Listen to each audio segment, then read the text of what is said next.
बाबा है उनका मरे से रे डरनाए लगते हैं। बोलिए सच्चिदानंद भगवान की। तो यही हाल है हिरण्याकश्यप महाराज का। हिरण्याकश्यप एक तो वैष्णव दैत्य कुल के राजा है और दूसरी बात उनको मरने से बहुत डर लगता है। और इधर प्रहलाद के ऊपर राम नाम की भक्ति सवार है। राम नाम की भक्ति क्यों सवार है? क्योंकि जब हिरण्याकश्यप महाराज पहली बार तपस्या करने गए थे तो जब वापस आए थे लौट करके तो कयाधु मैया ने बार बार उनसे राम शब्द कहलवाया था। इस कारण और उस समय मैया गर्भवती थी। वही प्रभाव जो है प्रहलाद के ऊपर पड़ा। और ऐसा होता था क्योंकि पहले के जमाने में हमारी माताएं बहनें जब गर्भवती होती थी तो रामायण भागवत गीता ये सब सुनती थी, पढ़ती थी। लेकिन भैया आजकल को जमाना ऐसा है, मॉडल जमाना है। मतलब अगर कोई बहुरिया गर्भवती हो गई तो भैया उनका कुछ काम ना करना है। लैलहीन फोन और बढ़िया गई कमरा में है, बेड पर लेटी है। पिक्चर कौन देख रही है? दिलवाले दुल्हनिया ले जाएंगे। अब भैया जब कोई गर्भई से सीख रहे हैं दिलवाले दुल्हनिया ले जाएंगे तो जब वो बड़े हुई गई हैं तब दुल्हनिया तो लड़के है गई हैं, तब काहे कह रही हो कि हमारा नाक कटवाए दी। बोलिए सच्चिदानंद भगवान की। तो ऐसा नहीं करना चाहिए। इधर हिरण्याकश्यप महाराज प्रहलाद को लेकर के कयाधु के पास पहुंचे। कयाधु से कहने लगे या तो इसके ऊपर से राम नाम का शब्द छुड़वा दो वरना या तुम हमारी पतिव्रता नारी हो तो एक काम करो, यदि ये राम नाम ना छोड़े तो इसको विष दे देना। अब कयाधु मैया बड़ा विवश है, प्रहलाद को समझाने लगी, कहने लगी बेटा अरे तुमको पता नहीं है, तुम इतने बड़े राज के मालिक हो, इकलौते वारिस हो, बढ़िया राज करो, तुम्हारे पिता के बाद तुम ही राजा बनोगे, ये क्यों राम नाम के पीछे पड़े हो? प्रहलाद कहने लगे। और जब बार बार समझाया है कयाधु ने, जब प्रहलाद के ऊपर कोई असर नहीं होता तो कयाधु मैया विवश होकर के एक कटोरी में विष को घोलती हैं और प्रहलाद से कहने लगी कि या तो राम नाम छोड़ दो या तो ये विष रखा है इसको पीना पड़ेगा। प्रहलाद ने विष की कटोरी उठा लिया, कहने लगे राम नाम नहीं छोड़ पाएंगे, हम विष पी सकते हैं। आज भक्तों जैसे ही की प्रहलाद ने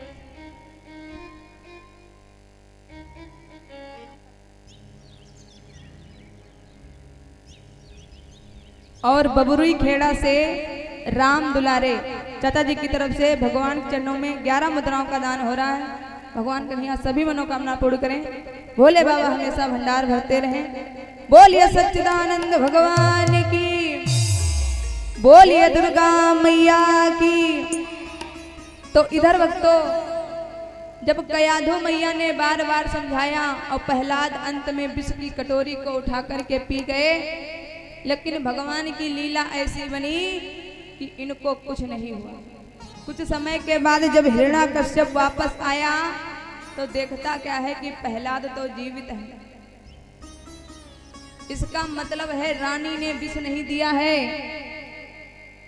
तो कहने लगे, यानी उनके साथ में एक मंत्री था।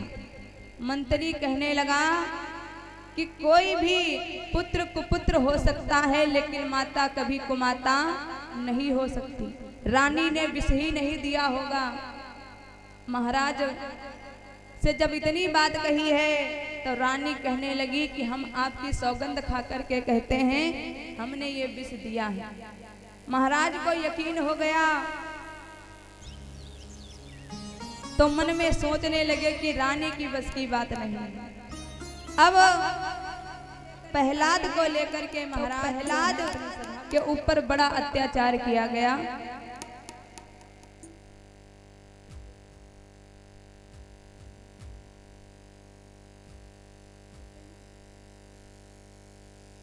और भगवती प्रसाद चाचा जी की तरफ से बबुरी खेड़ा से भगवान चरणों में 51 मुद्राओं का दान कर रहे हैं। भगवान कन्हैया सभी मनोकामना पूर्ण करें, माता रानी हमेशा भंडार भरती रहे। बोलिए सच्चिदानंद भगवान की। और जब प्रहलाद के ऊपर तरह तरह से अत्याचार किया है, कभी पहाड़ के नीचे गिरवाया, कभी नांग की कोठरी में बंद किया, लेकिन भगवान की माया से प्रहलाद हर बार बच गए। अब महाराज को बड़ा क्रोध आया और एक चाबुक लिया है और प्रहलाद को बीच सभा में मारने लगे। तो प्रहलाद रोकर के कहने लगे, सुनो पिताजी कि मोहे राम नाम प्यारो और पिताजी मोहे मति मारो।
और इसी बीच में मोबियन जी की तरफ से भगवान चरणों में 51 मुद्राओं का दान हो रहा है।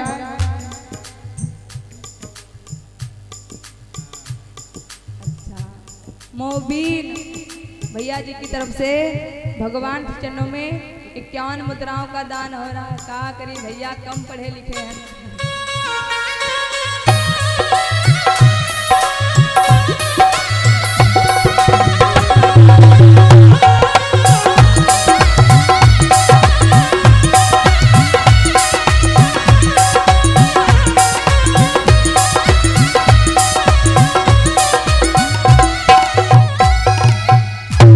प्रहलाद कहने लगे, पिताजी मुझे राम नाम से प्रेम है, आप चाहे मेरे ऊपर कितने भी अत्याचार कर लो, हम नहीं छोड़ेंगे राम नाम।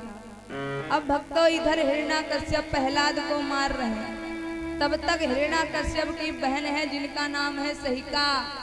सहिका आ गई, कहने लगी भैया तुम तो इतने बड़े निर्दयी हो गए हो, अरे इतना छोटा सा बालक कोई इस प्रकार से मारता है। कहने लगे सुनो, ये जो छोटा सा बालक है इसको छोटा ना समझो,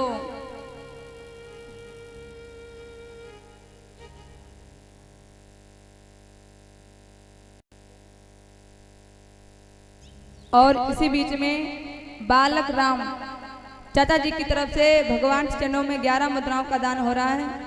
भगवान कन्हैया सभी मनोकामना पूर्ण करें, माता रानी हमेशा कल्याण करती रहें। बोलिए सच्चिदानंद भगवान की। आज सहिका समझा कर कहने लगी भैया ये छोटा सा बालक है, तुम इनको मार रहे हो। हिरण्याकश्यप कहने लगा इनका छोटा ना समझो, ये जितना छोटा है उतना ही खोटा है, क्योंकि ये जो हमारे छोटे से लड्डू गोपाल हैं, ये देखे में बहुत छोटे, लेकिन इनके कारनामे जो हैं बहुत बड़े बड़े हैं। कौन कौन से कारनामे हैं कि इन्हें छोटे न समझो, ये बहुत रसिया, इन्हें छोटे न समझो, बहुत रसिया, ये छोटे न समझो, बहुत रसिया, ये छोटे न समझो।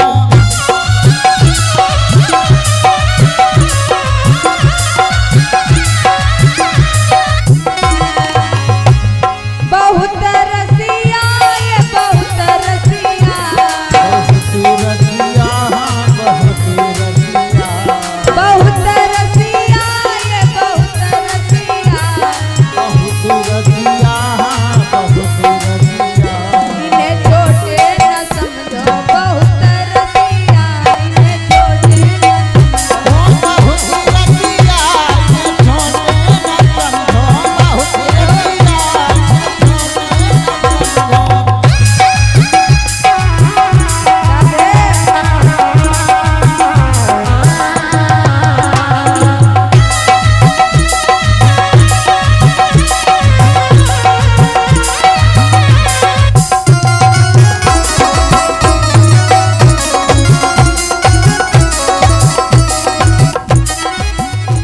तो इधर भक्तों सहिका से कहने लगे ये कोई छोटा सा बालक नहीं, जितना ही छोटा है उतना ही खोटा है।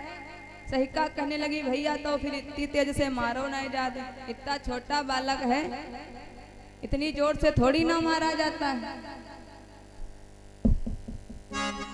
तो कहने लगे, सहिका कहने लगी भैया एक हमका दे दो और हम जाकर के समझा लेंगे। अब भक्तों प्रहलाद को लेकर के सहिका पहुंची है अपने महलों में और समझा करके प्रहलाद से कहने लगी प्रहलाद भैया एक बात बताओ, हम तुम्हारी कौनी हैं? प्रहलाद कहे लगे तुम हमारी बुआ हो, तो हम तुमका बहुत मानित। प्रहलाद कहने लगे कि हाँ बुआ आप हमको बहुत मानती हो, तो भैया जब तुमका बहुत मानित है तो एक काम करो, ये जो राम नाम ले रहे हो इसको छोड़ दो। प्रहलाद कहे लगे बुआ जी यौ ना कहाओ, सब कुछ कहाओ लेकिन जौ ना कहाओ राम नाम छोड़ दो। तो सहिका को क्रोध आ गया, कहे लगी तुमका भैया सही कर रहे रहा जो तुमका पीट रहे रहा, तुम्हारी आदत ही ऐसी है मार खाए वाली। तो प्रहलाद को समझा कर कहने लगी भैया इनका नाम नहीं लिया जाता है, इन्होंने तुम्हारे चाचा का वध किया था, ये तुम्हारे बैरी हैं। तो प्रहलाद कहने लगे अच्छा बुआ एक बात बताओ, हमारे श्री हरि नारायण ने चाचा का वध कर दिया, चाचा हमारे दूध के धुले तो थे नहीं, पाप करते थे, इस कारण प्रभु ने इनका वध कर दिया। लेकिन तुम्हारे पति देव को किसने मारा? कहने लगे सुनो बुआ जी कि जाने चाचा को मारो है वो बबुला खास हमारो है, और जाने फूफा को मारो है वो भैया खास तुम्हारो है।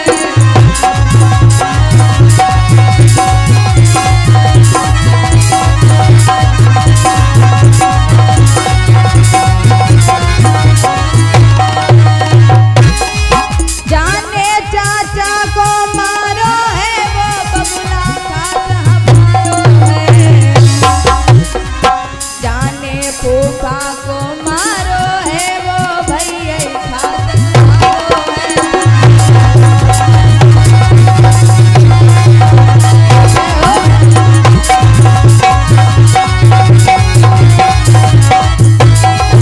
और प्रहलाद समझा कर कहने लगे सुनो बुआ कि बुआ प्रथा जन्म मत खो जगत में झूठे नाते, बुआ प्रथा जन्म मत खो।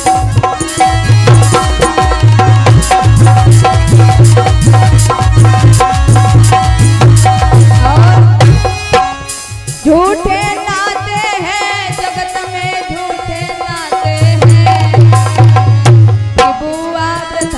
जन्म मति खूब जगत में झूठे नाते।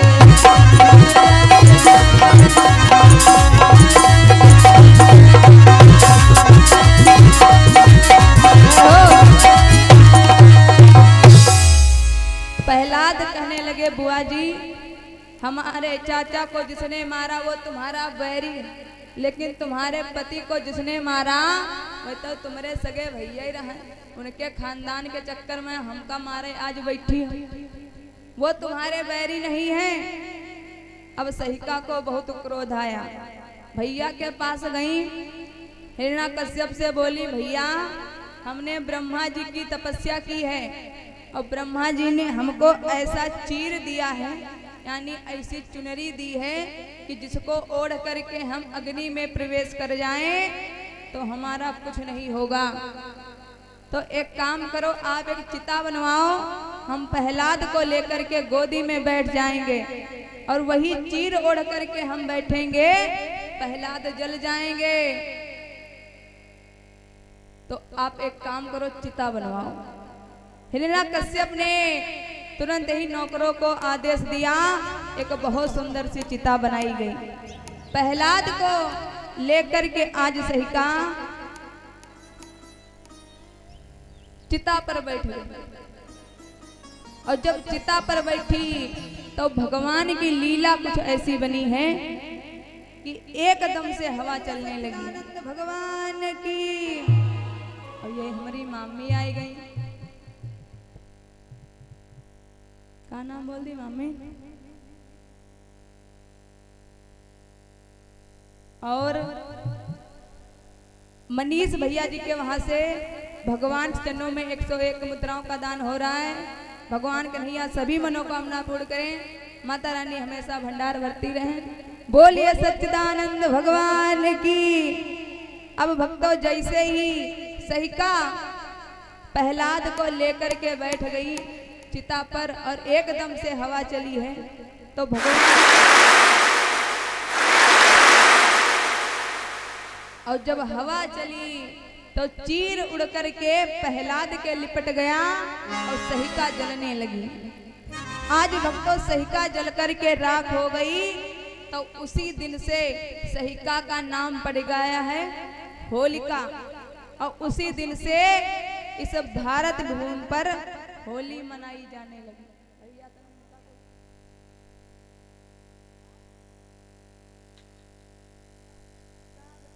अंग्रेजी।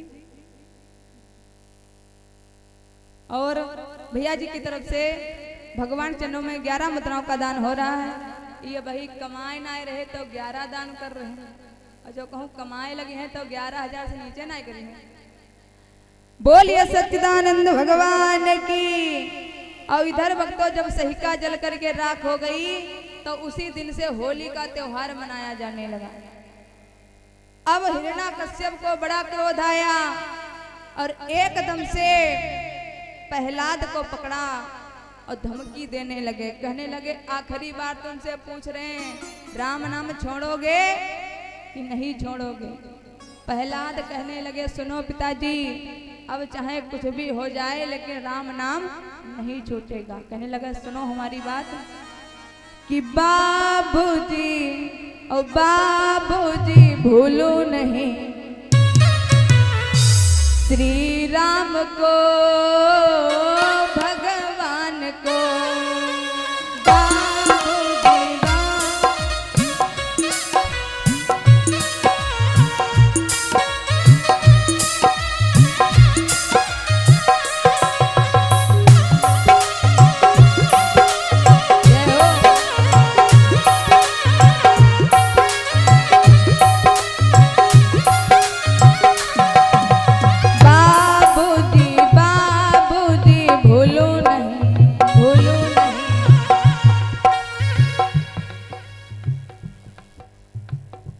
और सुनील कुमार यादव जी की तरफ से भगवान चरणों में 21 मुद्राओं का दान हो रहा है।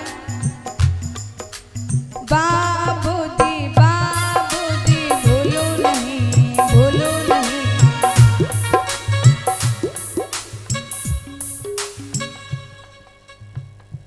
और अनुराग गौतम भैया जी की तरफ से भगवान चरणों में 21 मुद्राओं का दान हो रहा है। इधर प्रहलाद कहने लगे, सुनो पिताजी, श्री राम को भगवान को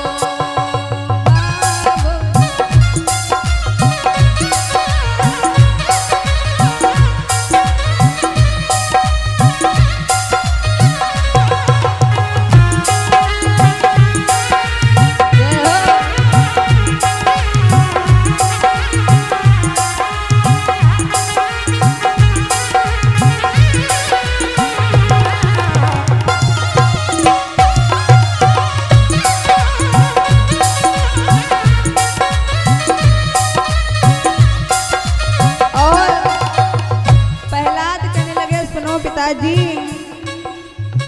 कितने सितम हम पे करवा चुके हो,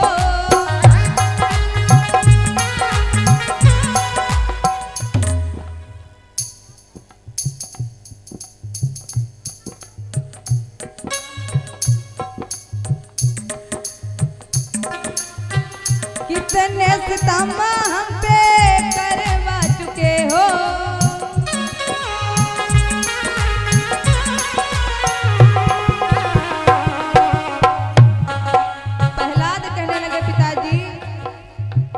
कितने सितम हम पे करवा चुके हो, किन किन पे जाने हमको मरवा चुके हो।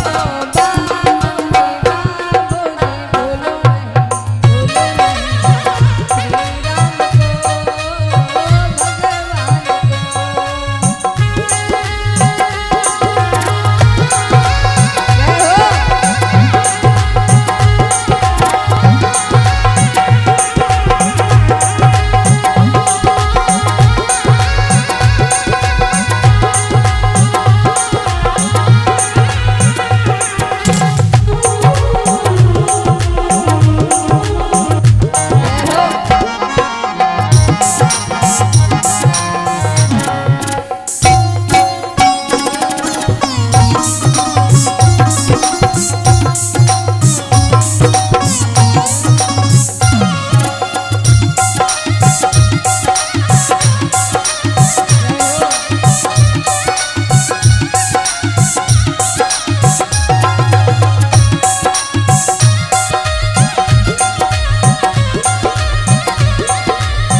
सुनो पिताजी, बहन बुलाई मरवाई, देखो मर गई है, मर गई है। बहन बुलाई मरवाई, देखो मर गई है, मर गई है, मर गई है तो चली प्रभु के घर गई है।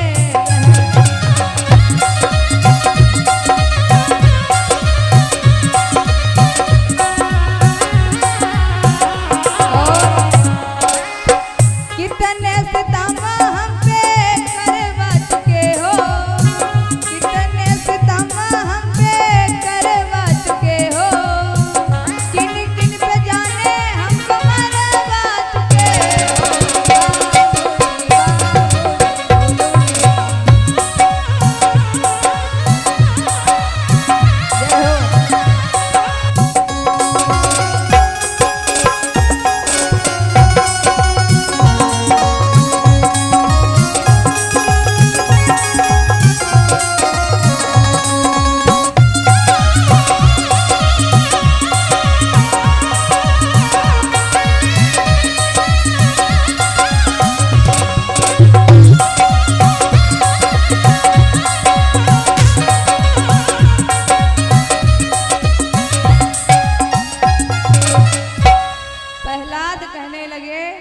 कि हम राम नाम नहीं छोड़ेंगे। अब भक्तों हिरण्याकश्यप का सबर जो था एकदम से टूट गया और तलवार को निकाला है। और जब हिरण्याकश्यप को बड़ा क्रोध आया, एकदम से तलवार को निकाला और कहने लगा, सुनो अब तुमको तो हम बाद में मारेंगे, पहले तुम्हारे भगवान से ही निपट लें, जिसके पीछे तुम हमारी बात नहीं मान रहे हो। तो प्रहलाद कहने लगे पिताजी, हमारे भगवान से निपटने से पहले हम आपको एक सलाह दे रहे हैं। सलाह ये है कि आप भगवान के चक्कर में है ना पड़ो। अरे हमारे ऊपर अत्याचार किया तो किया, लेकिन भगवान के चक्कर में ना पड़ो, क्योंकि तुमको पता नहीं है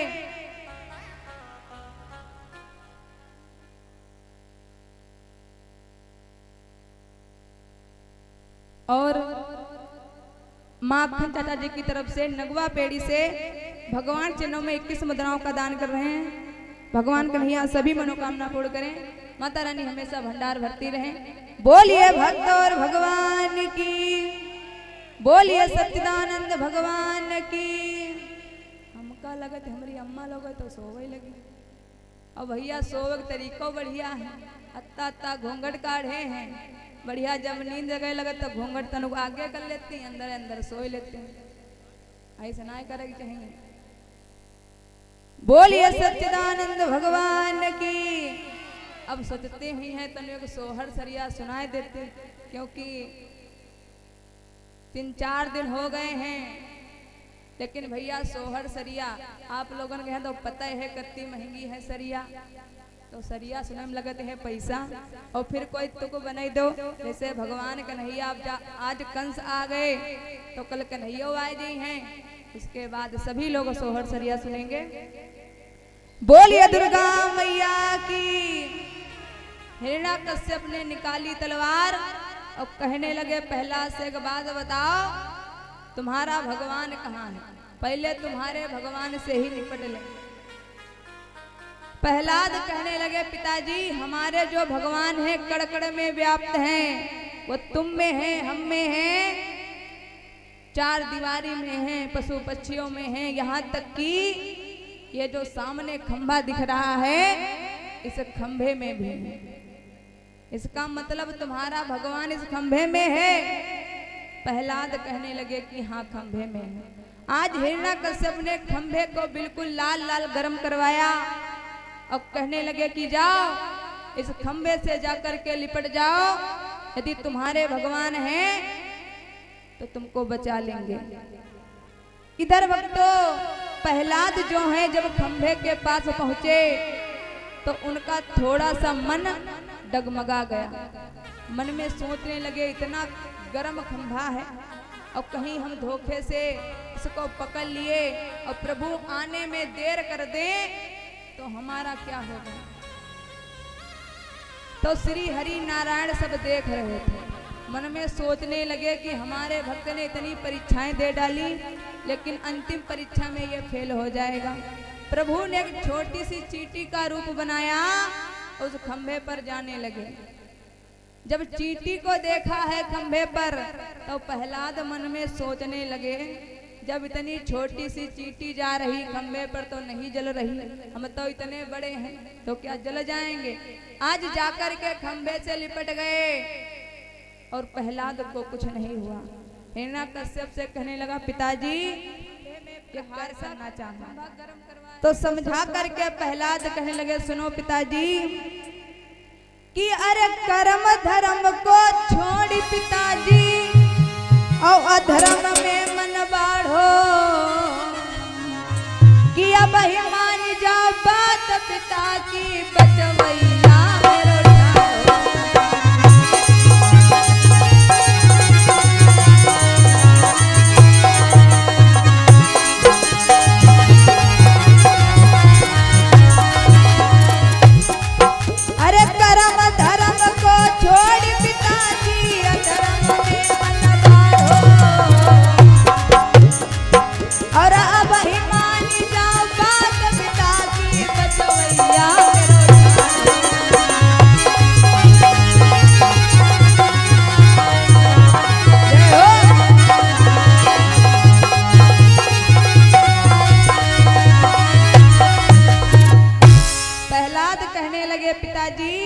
अभी समय है, आप सावधान हो जाओ, वरना प्रभु के चक्कर में पड़ोगे तो बर्बाद हो जाओगे। लेकिन आज हिरण्याकश्यप ने जब तलवार को निकाला और जैसे ही खंभे पर प्रहार करना चाहा, तब तक श्री हरि नारायण नरसिंह रूप में सामने आ गए। बोलिए नरसिंह भगवान की। खंभा को फाड़ करके नरसिंह भगवान आ गए और एकदम से हिरण्याकश्यप को गोदी में उठा लिया। घर के बाहर पहुंचे, कहने लगे हैं प्रभु कि अब तुम्हारे पाप का घड़ा जो है भर चुका है और आज हम तुम्हारा अंत करने के लिए आए हैं। जब इतनी बात सुनी तो हिरण्याकश्यप हंसने लगा। अच्छा प्रभु, आप हमको मारने आए हो, लेकिन आप हमको मार नहीं सकते। क्यों नहीं मार सकते हैं? क्योंकि हमको वरदान मिले हैं। तो प्रभु कहने लगे कि हम तुम्हारे वरदान के अनुरूप ही तुमको मारेंगे, लेकिन मारेंगे जरूर। तो कहने लगे अच्छा एक काम करो, एक एक वरदान गिनाओ और हम तुम्हारा एक एक वरदान काट रहे हैं। कहने लगा प्रभु, हमें पहला वरदान ये मिला है कि ना तो मैं घर के अंदर मरूं और ना घर के बाहर मरूं। प्रभु कहने लगे देखो कहां पर हो। हिरण्याकश्यप ने देखा, ना तो वो घर के अंदर था ना तो घर के बाहर, यानी मेन गेट पर, जिसको गांव में बोलते हैं देहली। देहली पर बैठे हैं, तब तो हम तुमको मार सकते हैं। प्रभु फिर भी नहीं मार सकते हो। अब क्यों नहीं मार सकते हैं? क्योंकि मुझे दूसरा वरदान ये मिला है कि ना तो मैं ऊपर मरूं और ना ही नीचे मरूं। तो प्रभु कहने लगे कि एक बात बताओ, तुम हो कहां? हिरण्याकश्यप ने देखा, कहने लगा प्रभु, ना तो मैं ऊपर हूं ना तो मैं नीचे हूं, मैं तो आपकी जंघा पर हूं, यानी आपकी गोद में हूं। तो हम तुमको मार सकते हैं, मार फिर भी नहीं सकते। अब क्यों नहीं मार सकते हैं? वो इसलिए क्योंकि मुझे वरदान मिला है कि ना मैं अस्त्र से मरूंगा ना मैं शस्त्र से मरूंगा। तो प्रभु ने अपना हाथ आगे बढ़ाया, कहने लगे देखो हमारे हाथ में कितने बड़े बड़े नाखून हैं, ये अस्त्र में आते हैं कि शस्त्र में आते हैं। हिरण्याकश्यप चुपचाप हो गया। प्रभु कहने लगे इन्हीं नाखूनों से मैं तुम्हारा पेट फाड़ूंगा, तो हम तुमको मार सकते हैं। कहने लगे कि फिर भी नहीं मार सकते हो। कहने लगे अब क्यों नहीं मार सकते? क्योंकि मुझे वरदान मिला है, ना मैं दिन में मरूंगा और ना मैं रात में मरूंगा। तो प्रभु कहने लगे देखो इस समय कौन सा समय है? हिरण्याकश्यप ने देखा, कहने लगे प्रभु ना तो यह सुबह है ना तो रात है ना तो दिन है, ये संध्या काल का समय है, जिसको कुबेरिया बोलते हैं। तो हम तुमको मार सकते हैं, फिर भी नहीं मार सकते हैं। अब क्यों नहीं मार सकते हैं? क्योंकि मुझे वरदान मिला है कि ना मैं नर से मरूंगा ना पशु से मरूंगा। तो प्रभु कहने लगे हमारी तरफ देखो, मैं पशु हूं कि नर हूं? हिरण्याकश्यप कहने लगा प्रभु तुम्हारा पूरा शरीर तो मनुष्य का है, यानी नर का है, और तुम्हारा मुख जो है ये सिंह का है, आप नरसिंह रूप में हो। तो हम तुमको मार सकते हैं। अब प्रभु हमारा अंतिम वरदान ये है कि मैं साल के 12 महीनों में भी नहीं मरूंगा। तो आप हमको बिल्कुल भी नहीं मार सकते। प्रभु ने कहा तुमको मारने के लिए हमको पता था कि हम साल के 12 महीनों में नहीं मार पाएंगे, इसलिए तुमको मारने के लिए मैंने एक महीना तैयार किया है, जिसको बोलिए सच्चिदानंद भगवान की। कहने लगे कि हमारा अंतिम वरदान ये है कि हम साल के 12 महीनों में भी नहीं मरेंगे।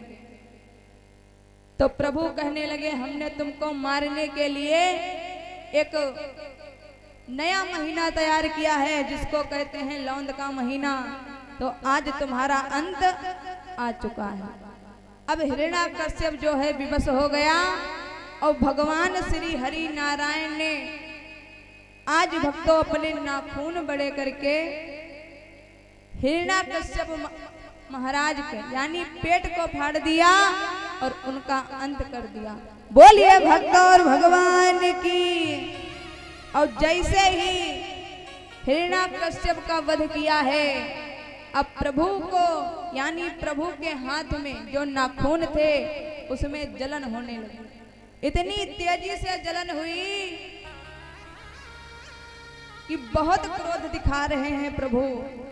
अब उनके सामने कोई नहीं जा रहा है। लक्ष्मी मैया दूर खड़ी डर रही है कि इतने क्रोधित हैं प्रभु, कहीं हम सामने जाएं हमारा ही ना अंत कर दें। तो ब्रह्मा जी कहने लगे एक काम करो, जिसके लिए प्रभु ने ये नरसिंह का रूप रखा है उसी को सामने करो। प्रहलाद को सामने कर दिया और प्रहलाद हाथ जोड़ करके प्रभु के सामने आ गए और कहने लगे सुनो प्रभु कि जगत